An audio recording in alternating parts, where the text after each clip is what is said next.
Hozirgi kunda barchaning diqqat markazida turgan va barchani quvonchga solgan Jahon chempionatiga yo'l olgan futbolchilarimizga qanaqangi mashinalar sovg'a qilindi?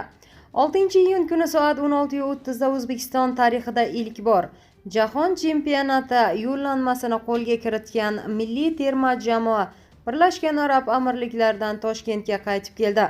Ularga prezident sovg'asi BYD avtomobillari topshiriladi. Bu haqda prezident matbuot kotibi Sherzod Asadov ma'lum qildi. Ma'lumot uchun 5-iyun kuni Jahon chempionati 2026 turniri Osiyo mintaqasi saralash bosqichi doirasida Birlashgan Arab Amirliklari terma jamoasi O'zbekiston milliy terma jamoasining o'zining Al-Nahyon stadionida qabul qildi va o'yin 0-0 hisobida yakunlandi. Ushbu bellashuvda qayd etilgan durang natijasi bilan Temur Kapadze boshchiligidagi O'zbekiston milliy terma jamoasi Jahon chempionati yo'llanmasini rasman qo'lga kiritdi.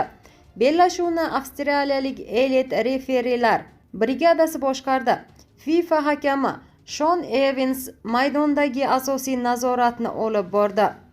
Ushbu g'alaba 34 yil kutilgan natija deb baholandi.